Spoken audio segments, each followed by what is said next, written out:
Jeanne Vloyanetes, has been at Brookdale Community College here in Middletown since 1983, first as a reference librarian, and now as a member of the history faculty. In addition to local history, her eclectic research has included the long walls of classical Athens, the ancient origins of the Olympics, and the Woodstock Festival of 1969. Jeanne, welcome, and I'm going to pass it off to you now. Okay, great. And thank you so much, Tom, for all the work you've done for this program and for Middletown Township Historical Society.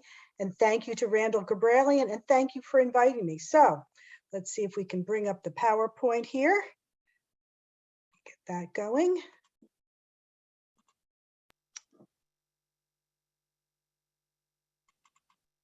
Okay, and move this up. So can everybody see the PowerPoint A-okay? How can you see it, Tom? Yep, looks good. Okay, and then let me know if there's any problem with my voice. I'll try to make sure I talk loud. So, okay, so here's the program for tonight. You know, one great thing that, as I think about what we've been dealing with the past couple of years with COVID, if there's one silver lining, it's the opportunity to attend programs all over, not just the country, but the world. So, you know, Zoom has really come into its own with this opportunity to see different things.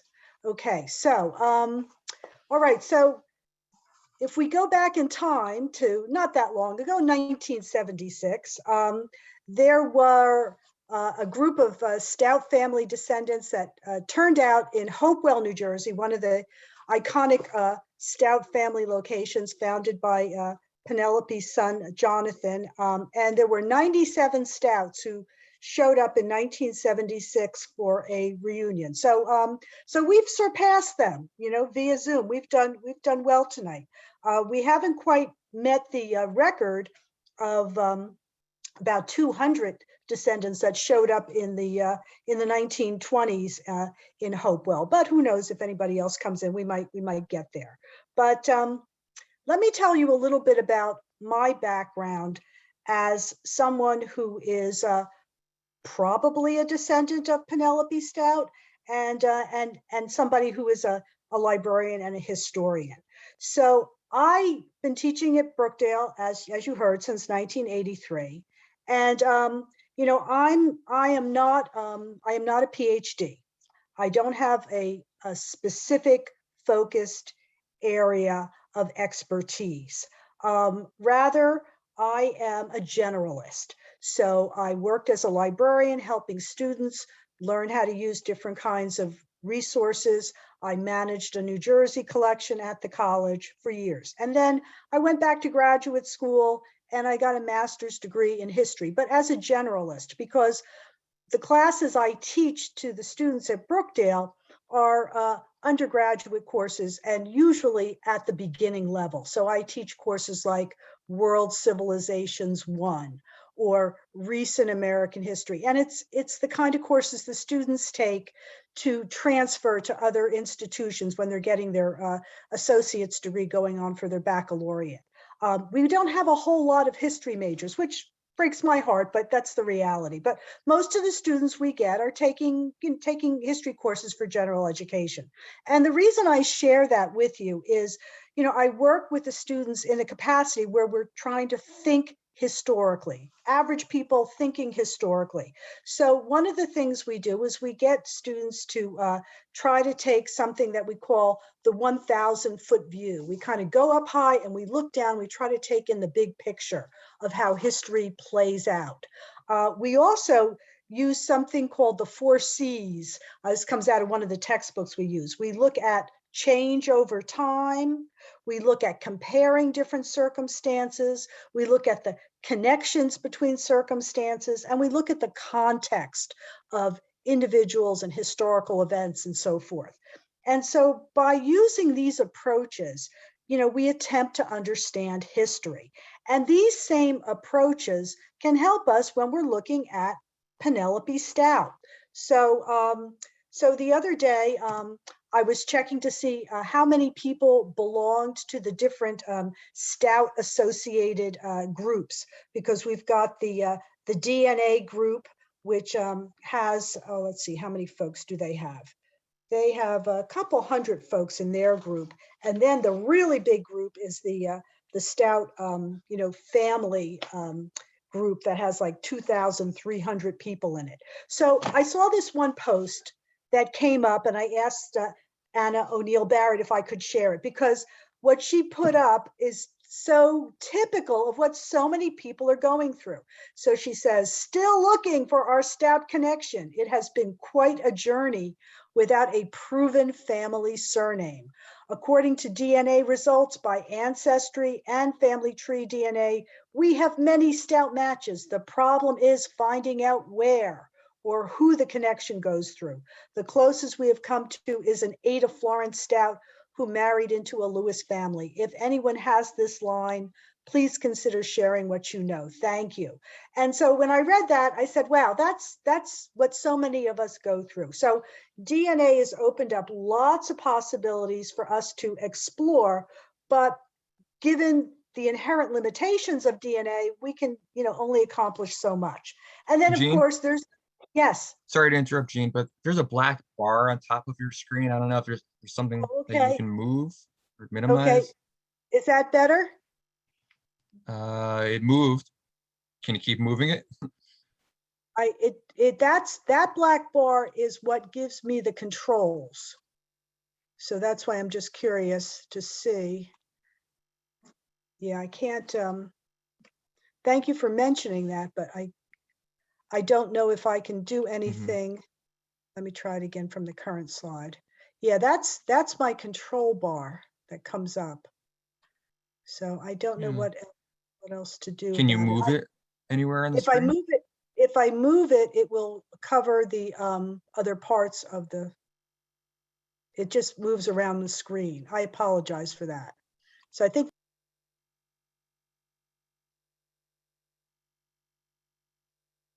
okay. I apologize for that, but I don't know where else to put it. So I'm just going to leave it there and ask people to kind of hang in. So so at any rate, we have the DNA that we're approaching, and then we have the traditional ways that we're attempting to find our relatives through genealogical research. So we might be, if we're lucky, having a family Bible or some published family genealogy. And then of course you can go to places like the local archives and look at the wills, or go through censuses, whether you go look at microfilm somewhere or you belong to Ancestry. So some people go trooping around cemeteries.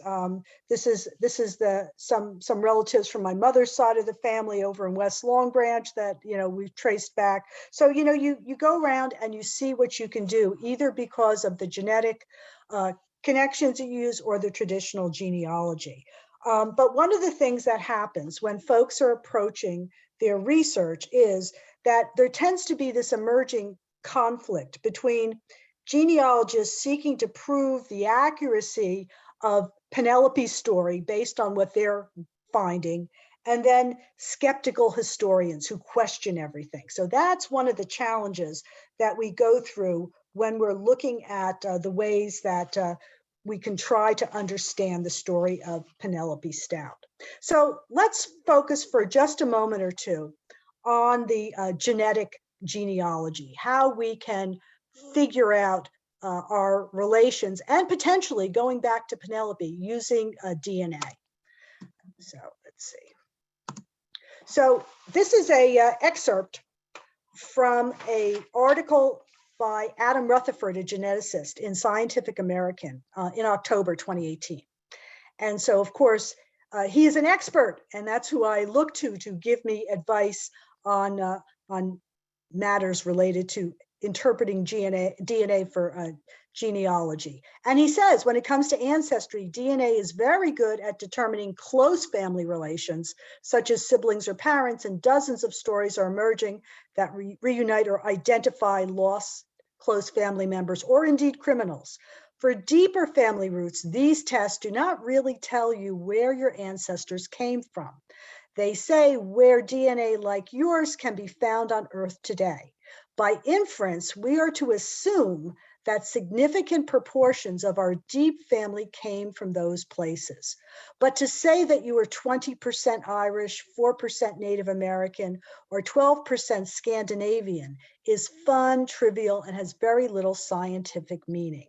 So this is one of the things where, we all get these ancestry reports and we like to believe that this is our reality, but a geneticist says otherwise.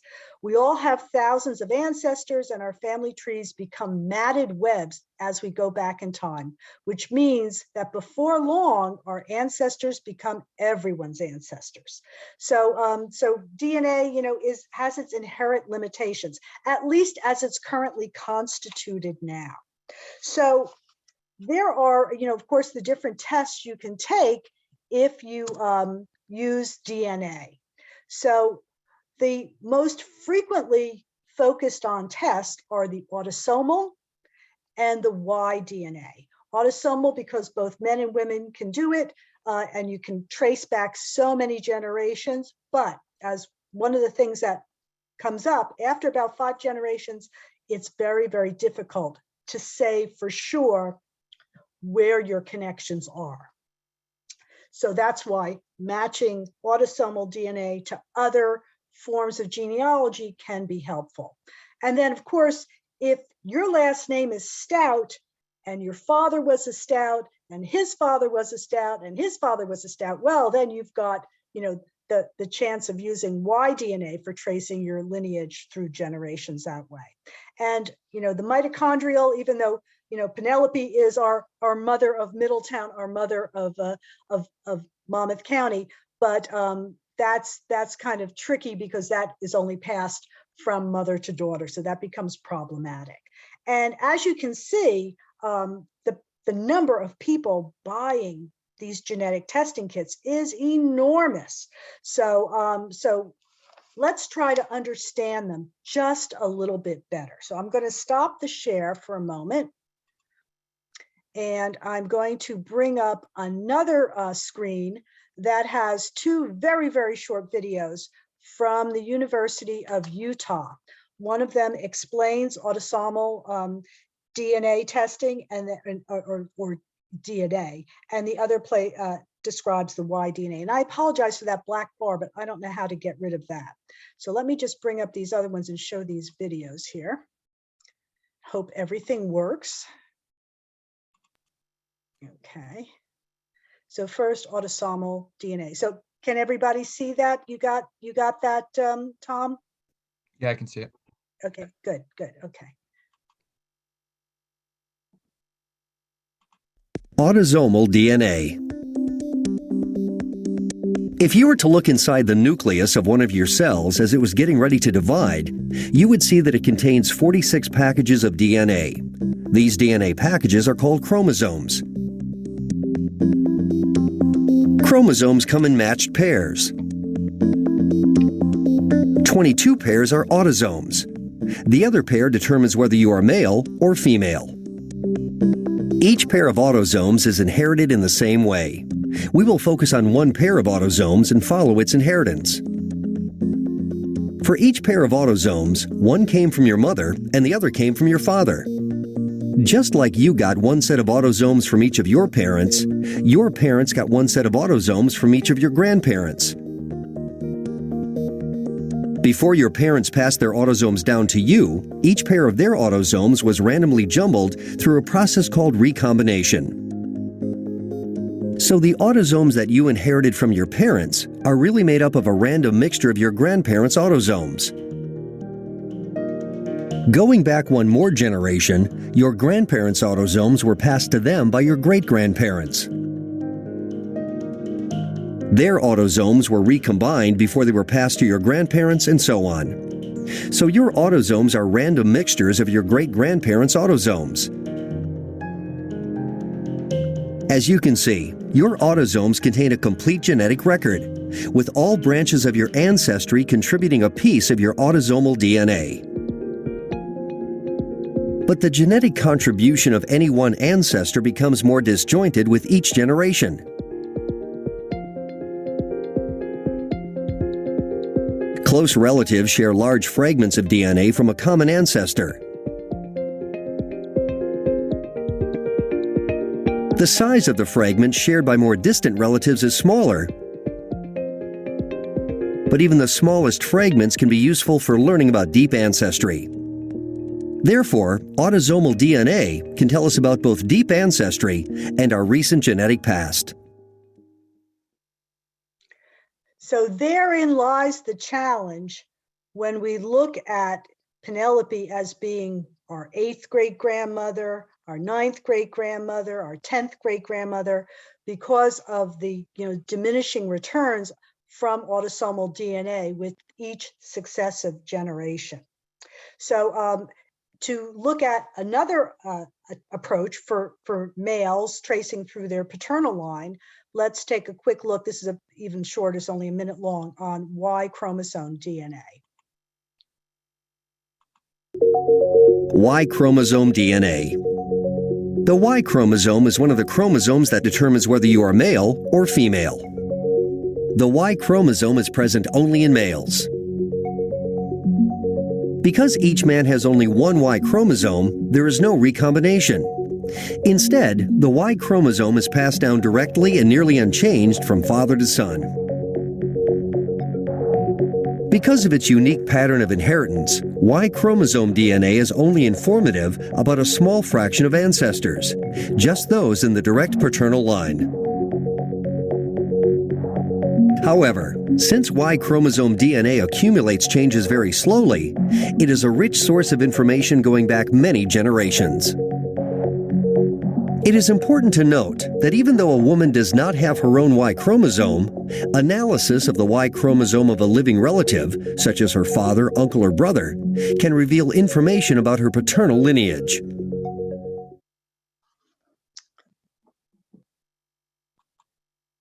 Okay, so hopefully that gave a brief but helpful explanation of how DNA can help us, but doesn't really paint the full picture.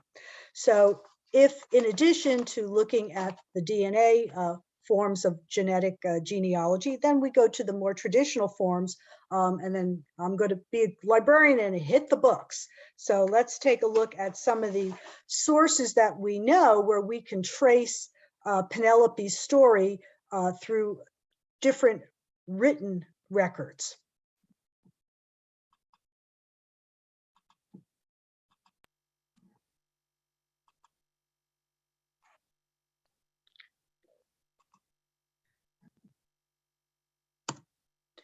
Okay, so the earliest books that tell Penelope's story are yeah, I'm trying to get rid of that black thing and it doesn't want to go away. Okay, that tell Penelope's story are the first and foremost published in 1765, The History of the Colony of Nova Caesarea or New Jersey by Samuel Smith.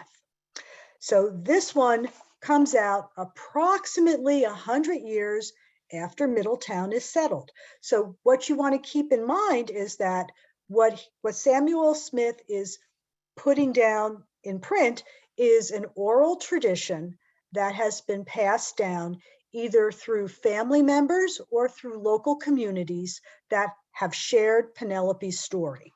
And so, as you'll see in the upcoming slides, in telling this story,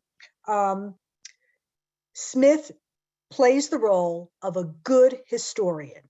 If he's not certain of the information, he doesn't include it. And so this is one of the reasons why this is considered the first credible source of New Jersey history as a comprehensive volume. And so Samuel Smith tells Penelope's story, but he doesn't provide any names. He refers to a Dutchman and his wife. So we don't have that precision. He also doesn't give any precise dates. He says, while New York was in the possession of the Dutch, about the time of the Indian War in New England. And the Indian War in New England would be the Pequot War, which was fought between 1636 and 1638. So Smith is being using his best efforts to be a credible historian and to be precise with what he knows. So he is not going to provide names if he's uncertain as to who these individuals were, but he certainly knows of the story. And so this is the earliest source that we have that tells the story, which we identify with Penelope. And up until just the other day, I was saying that the second oldest source was a history of the Baptists written by David Benedict in 1813. And then as I was looking further, I learned that there was an earlier volume. So apparently what happened was in 1792, a man by the name of Morgan Edwards wrote something entitled Materials Towards a History of the Baptists in New Jersey. And these contents are available online through places like Hathi Trust. They're scanned in there if you have the patience to look through them. And this particular volume is actually a little bit easier to navigate because it's specifically Baptists in New Jersey. And so this tells a version of the Penelope Stout story where we now get the name Stout. We get the story, and you can tell it's been passed through family members. And there is a decided emphasis on the story emerging out of Hopewell instead of Middletown. So Penelope's descendants who are living in Hopewell, her son Jonathan settles Hopewell, and his descendants, they're the ones preserving her story, not so much Middletown. So when they go to the section on Hopewell, that's the place where Penelope's story comes up. That story gets repeated in the David Benedict General History of the Baptist Denomination in America, which is a comprehensive volume. He actually goes beyond America. He talks about the whole world. But up until just the other day, I was unaware of this 1792 publication, and the language is almost identical to the David Benedict one. And as a matter of fact, let's take a look at the Smith version, and then we'll take a look at the Morgan Edwards version, and we can compare them a little bit. So here is an excerpt from the Samuel Smith story about Penelope. So it says, the Dutchman and his wife are stranded at Sandy Hook. A Dutch ship coming from Amsterdam was stranded on Sandy Hook. A young Dutchman who had been sick most of the voyage. He was taken so bad after landing that he could not travel. His wife would not leave him, and the rest promised to send help as soon as they arrived. So, keep in mind that these folks sailing across the Atlantic, it takes an average of about 3 months, depending on how the wind is blowing, for them to arrive from the Netherlands to New Netherland, to New Amsterdam.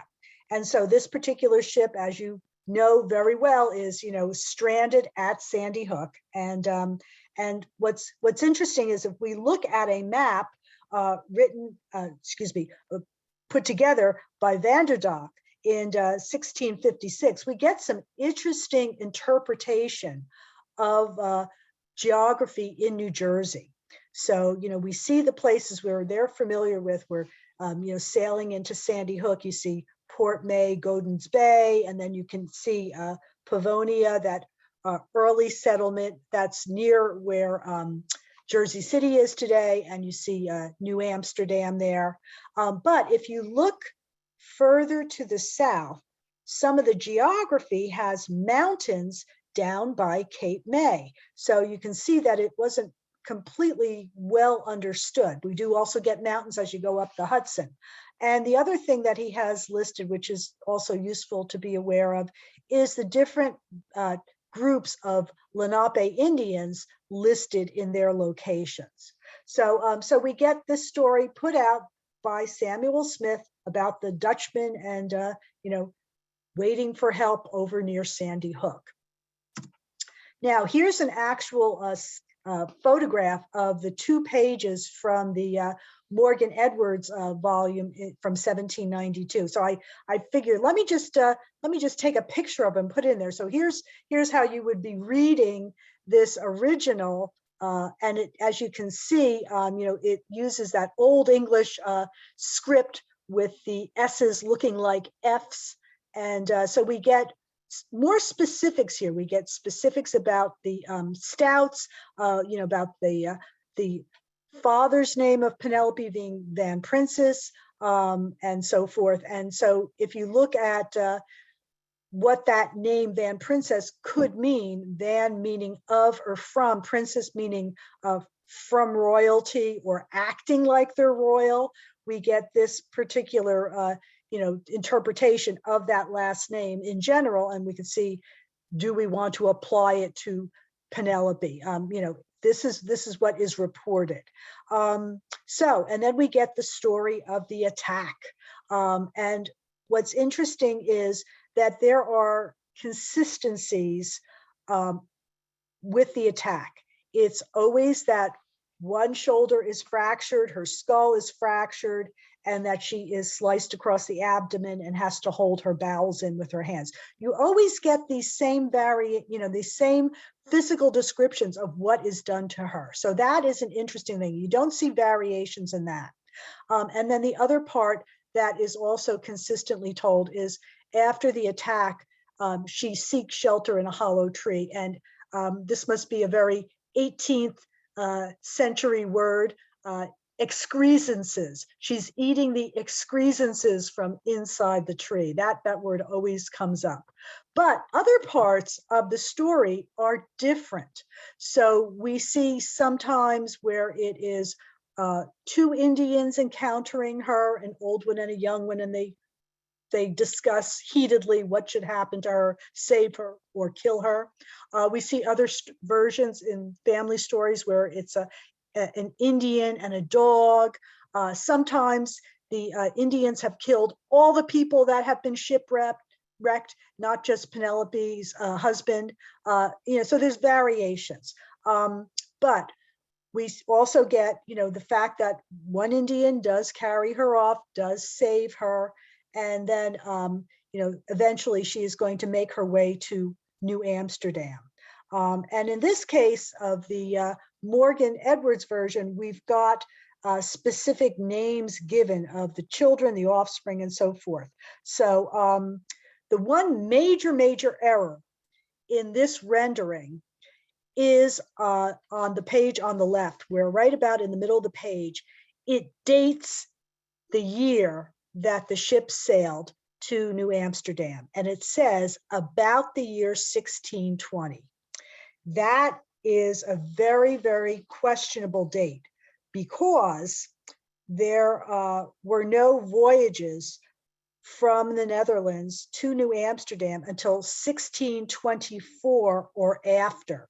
The Dutch West Indies Company doesn't get started until 1624 with the first ship, the New Netherland, sailing over. So that date doesn't jive at all with reality. And then it throws off all the other dates that follow later for other activities like the settlement of Middletown. So that's the major problem with this particular version of the Penelope story. The dates are off. But in other features, it's got some fascinating facts and there's some consistency. So this is the kind of stuff that can be fascinating and infuriating at the same time.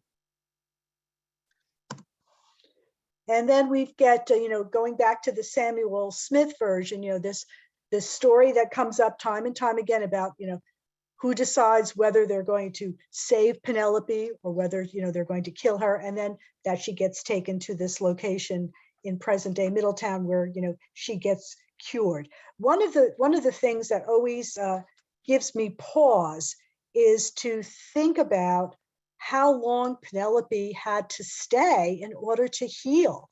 Given the severity of her wounds, I can't imagine that it was a pretty immediate turnaround. It says soon cured her, but how soon is soon? Weeks, months?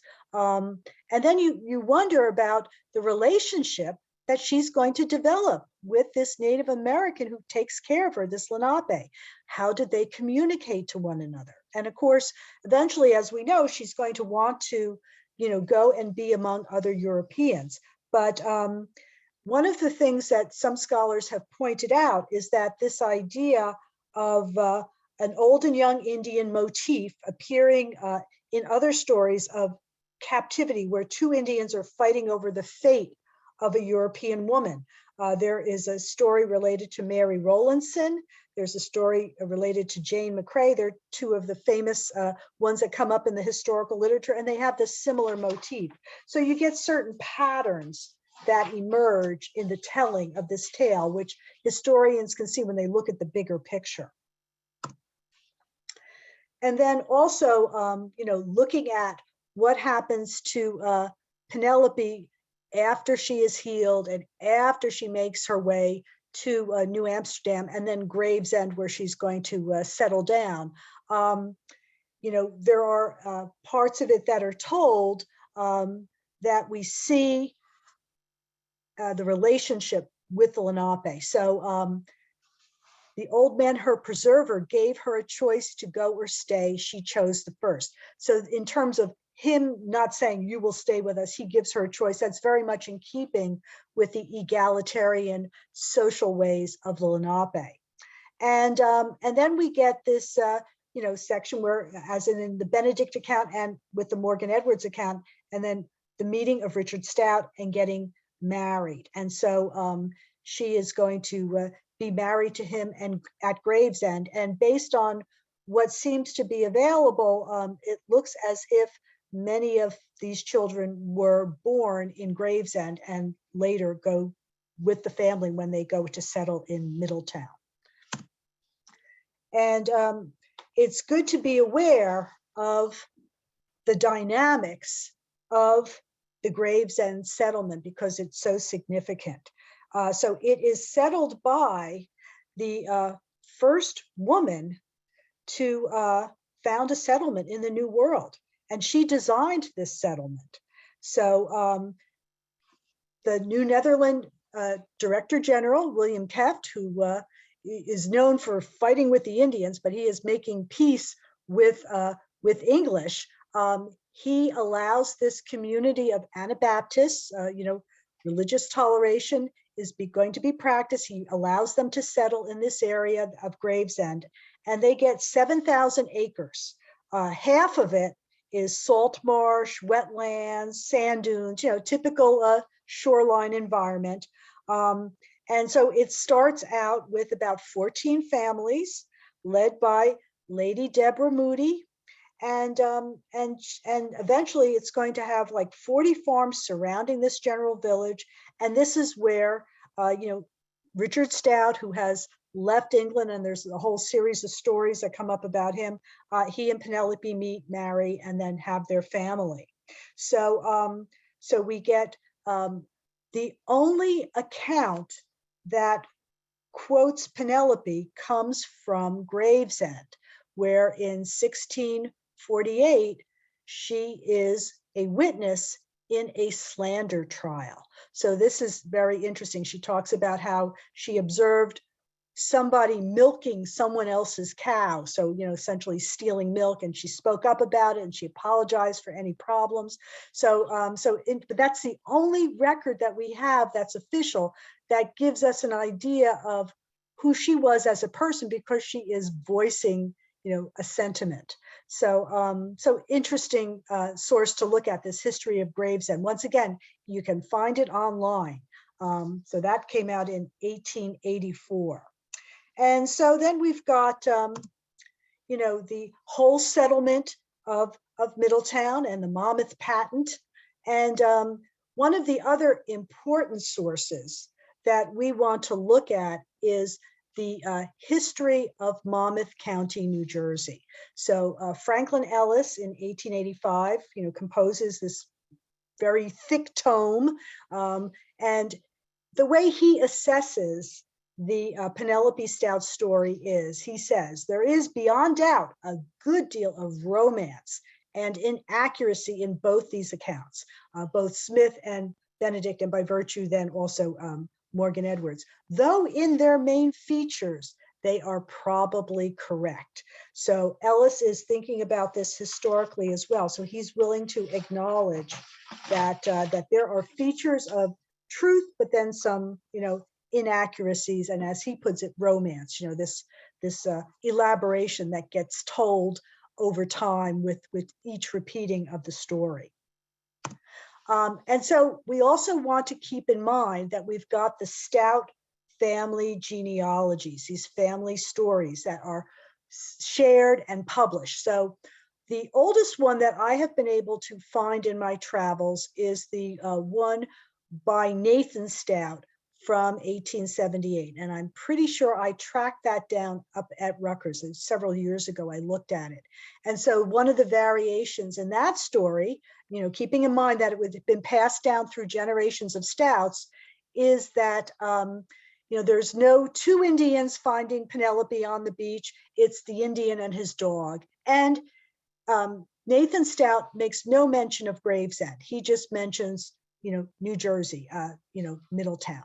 A later relative, Claude Stout, in his 1974 Stout family history, is indignant at what Franklin Ellis said when he composed his Monmouth County history, decades earlier. He said Franklin Ellis did what no historian should do. He ridiculed the Penelope Stout story as a mere romance and alleged that Richard Stout was ignorant because he signed his name with his mark. And, many people were illiterate or semi-illiterate at that time. So leaving your signature with a mark was a very common thing. But, you can see where sometimes family pride will bubble up. So these are some of the things that pop up as you look at these different Stout family stories. And one of my favorite ones, and I see variations of this repeated in several different places. In the 1932 book, This Old Monmouth of Ours, the author William Horner, who was a newspaper writer, and he wrote columns about local history that appeared in the Freehold Transcript, the Freehold public newspaper. He combined them and published, This Old Monmouth of Ours. And so one of the stories talks about one of the Stout descendants, this Mrs. Teresa Seabrook, had the story of Penelope from her grandmother, Helena Stout, who in turn had received it from her own grandfather, one of those grandchildren of Penelope who had passed childish hands over the scar tissue of his grandmother's wounds and heard the moving relation of her adventures from her own lips. We get several accounts of that, of a grandchild feeling the scar tissue. So that, that's very powerful stuff. So these kinds of family stories that get recorded can give us elements of truth, but we always have to be careful and be on the lookout for other aspects and not allow ourselves to get drawn into, feeling that we are being attacked or criticized when there's historical questioning. So that's one of the challenges. So we get the official histories that get written. We get the Stout family genealogies. And then another type of writing that has taken place that tells Penelope's story is the popular press, the general readership. And this is where stuff can sometimes go a bit off the rails. So, for example, but Ripley's Believe It or Not. I don't have a date on this, but it appeared probably somewhere between the 1940s or 50s. And we get this, recounting of the Penelope story, as they say, died at the age of 110, 502 descendants. But then you look at whoever illustrated this story and you see that contextually it makes no sense. Penelope was not out in the Wild West fighting an Apache, right? Where did that wagon come from? So we get a fanciful description, from a newspaper cartoon purporting to tell history. So there, elements of truth, but then a little exaggerated for the newspaper. It breaks my heart to say this, but the Stories of New Jersey by Frank R. Stockton, which was first published in 1896, and then it went through numerous reprints over the years, also tells a fanciful story of Penelope because it bases it on an amalgam of all the earlier versions of Penelope stories. And it has her as a young mother with only 2 children going to settle in Middletown. And it has elements of, the other Samuel Smith story and the Morgan Edwards story, and then some other versions that were passed along. But the thing to remember is Frank Stockton doesn't call his book Histories of New Jersey or history. He says stories. So he's writing around the same time as Mark Twain is. He is a writer first, and so his purpose is to entertain. So his book is an incredibly popular one. And actually, I was given a copy of this book way back when I was graduating 8th grade as a present. And that's how I learned about Penelope, from this book.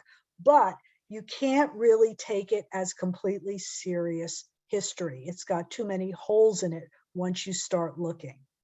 And then I have to give credit to Jim McFarland, who has really done a great job posting up on the web about Penelope and writing about her and saying right up front, a novel of New Amsterdam. He's not saying, well, I've got the straight historical story. So that's what we have to be careful about, is we're limited with how much we know about Penelope. So we have to tread carefully as we attempt to tell her story. So what we want to do is we want to think about other ways to understand Penelope Stout. We have to think of her as a 17th century European woman, a woman who is used to being subordinate to men, who has a prescribed role and takes it seriously. She is a partner. She is Penelope from from the time of Odysseus. And so she's got this, name that goes back to classical Greece. So she's going to play the role of being the dutiful wife. She is very much in her time and place. As we see, because she lives in Gravesend, she's an Anabaptist religious refugee. What did it mean to be an Anabaptist? Why did they flee, right? They're fearful, not only that they can't practice their religion, but for their lives. So they're leaving places where they're persecuted and they're attempting to have their communities in a safe place. She's an assault survivor, right? She's nearly murdered by Lenape. She becomes a successful colonist and farmer. She is somebody who has a positive relationship with a Lenape Native American. Clearly, she's a devoted wife and mother. And she becomes this legendary heroine of American exceptionalism and manifest destiny. She, the Jersey Shore is the frontier. So as such, Penelope becomes this figure of myth and history blended together. So, one of those larger than life people, like Molly Pitcher or Paul Bunyan or Rip Van Winkle, all these people that have, stories told about them over time. But we know that Penelope was a real person. So we want to, look at her world, look at where she came from, the 17th century Dutch golden age that she left in Amsterdam to start a new life. Why would somebody leave such a wonderful environment?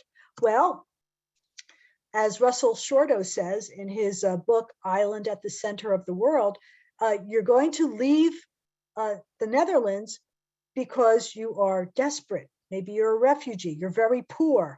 You've got political persecution, religious persecution. These are the folks that are going to come to New Amsterdam. So when you look at Penelope as an Anabaptist, yes, there is that distinct possibility that this is why she came to on this journey to New Amsterdam with her first husband, and how it plays out for her going forward. So we want to be thinking about Penelope in these other ways and trying to explore her as much as we can. So the other thing we want to also be aware of is it's great that Penelope has such a good relationship with the Lenape who saves her, that, he saves her life. And then eventually when she comes back to live in Middletown, they still have a relationship, and he warns her about an impending Indian attack. So we know that there's this ongoing relationship.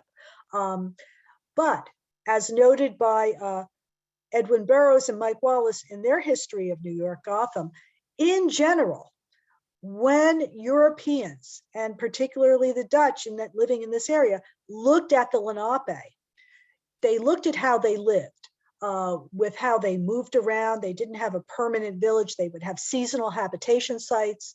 They didn't have a lot of possessions. They didn't have domesticated animals. Their method of planting was not the same as the Europeans. They had a matrilineal kinship system through the line of the mother, stateless social system. They would make decisions based on consensus among themselves. For the Europeans, this is troubling. It's deeply inferior. It's not civilization to their way of thinking. And then, so the final statement, to the Dutch, all Indians were wilden, savages. So the fact that Penelope has this relationship with a Lenape is just really, I find, a really inspiring part of her story. And so if you are to drive around Middletown today, Tom was telling me earlier that there are questions about where is Penelope buried, and we don't know. Two possible locations are where the stars are there. The one to the left is the area around Crawford's Corner, which is also said to be the site of the Lenape village where Penelope was nursed back to health. But there's a Longstreet Farm over there, and there was many years ago an old sign that said that she was buried there, and it has since disappeared. Whether that sign was accurate or not, we don't know. There's no gravestone. And then if you travel a little bit further to the east, over there by Route 35, right where Kings Highway and Route 35 meet, just before that, there is a narrow lane, and I've got a photograph of the street sign there, Penelope Lane. There's a burial ground there. That's another possible place where it says she's buried. But here we have this incredible woman. We don't know what she looked like. We don't have any writing from her.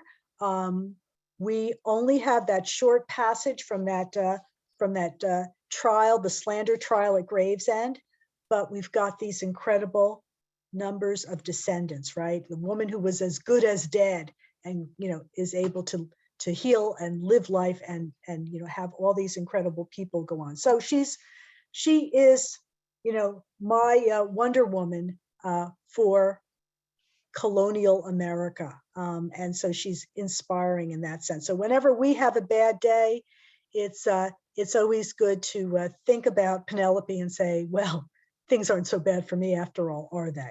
So, my friends, that's the basics of my presentation. I welcome any questions you have, and be glad to try to answer them.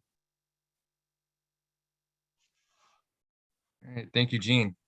That was great. We Yeah, do so- have Yeah, have go some ahead. questions. We probably have some coming in right as we speak, but a couple I can read them to you. Do the Lenape have a version of this tale? Not that I'm aware of, and that's one of the things that comes up in the literature is that there are virtually no writings about the Lenape's interpretations of the Europeans, right? We have the Europeans looking at them, calling them Wilden, but what happens is when the Europeans arrive, they bring all their illnesses with them, the things that we call childhood diseases, and far worse things like smallpox or the plague. And the Native Americans have no natural immunity to these illnesses. So what happens is when the Europeans come, it wipes out a tremendous proportion of the population. The estimates are 90 to 95% of the population, and it doesn't have to be a direct person-to-person contact. Once the viruses and the germs are in the environment, they just keep on spreading across the continent.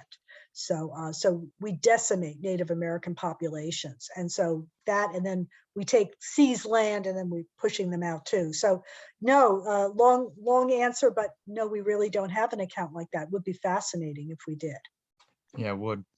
Have you heard anything of Penelope actually being a Huguenot?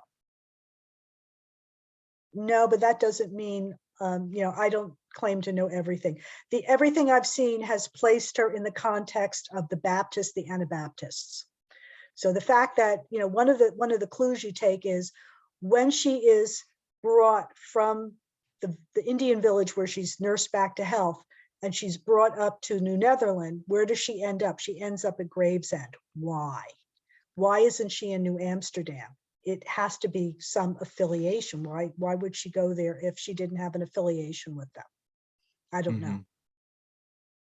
Somebody's asking, are there still Stout reunions? I get, if you go to Facebook, they're there every day. I'm not familiar with any in-person ones, but who knows, right? I would imagine if they're going to happen anywhere, Hopewell would be a logical location. In your estimation, I know you're not a doctor, but from a medical perspective, do you think it's likely she could have survived those wounds back then? Well, here's an interesting thing that came up. So, so when I was looking at, why would people want to travel to the Americas, right? Why are they leaving this great life over in the Netherlands, having this golden age? Well, one of the things is life expectancy in the 16th and early 17th century.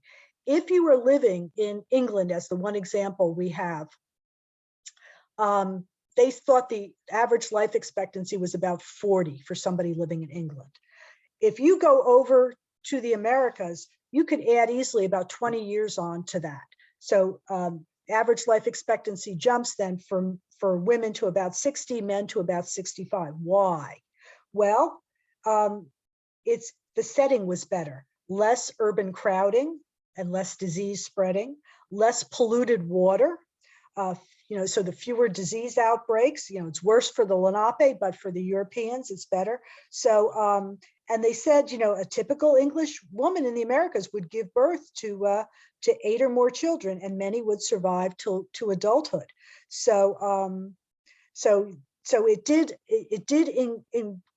increase the prospects for someone who would go and live in the Americas. So that's according to the Plymouth Plantation and the New England Historical Genealogical Society. They had a sheet that was online that talked about, health over in Europe versus going to America. So, so that was an interesting thing. So I don't know if that helps explain, but so my mother, who is a descendant of Penelope Stout, she's currently 90. So I don't know if that means anything, but of course we have modern medicine. Okay. Does anybody else have any other questions you want to put into the chat?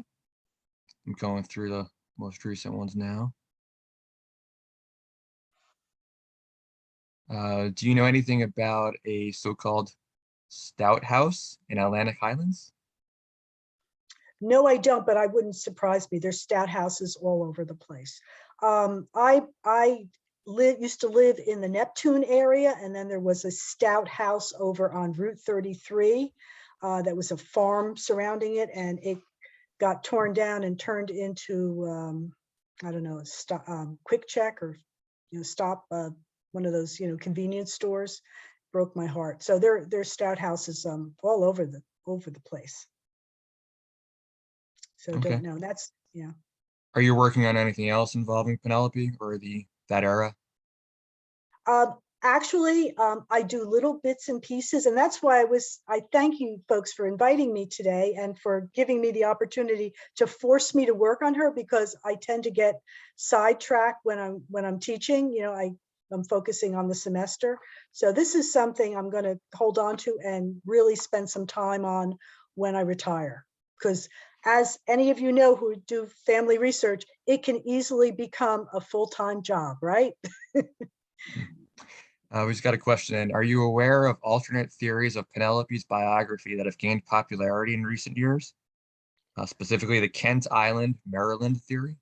I looked at that. Yeah, don't know. It is. It's like it's at odds with the story we know, right? So don't know. Big question mark. So that's the thing. There's so much that we could still explore. So I try to simultaneously look for the little details that will help reveal her, but then also step back and look at the big picture. And not get all hung up on knowing every fine detail about her life. Better just to understand her in her time and place. So that's why I packed so much that I did into the PowerPoint slides, so that you had an idea of some of the authors who were writing about some of these areas, so that you could take a look at that stuff if you're interested. All right, great. Where Yeah, Jeanne, I think that's about it that I'm seeing here, and we are a little bit past 8. So I Okay, just well, want to thank you for your time. Thanks for the fair-handed approach that you gave to Penelope Stout tonight. And if anybody wants any additional info about the Middletown Township Historical Society, please visit us at middletownnjhistory.org. And we'll be sending you our email newsletter as well. And you can go to YouTube if you'd like to see the recording of this presentation tonight. okay. Hey, cousins, stay healthy. Take care. Thanks, Jeanne. Good night, everybody. Bye now.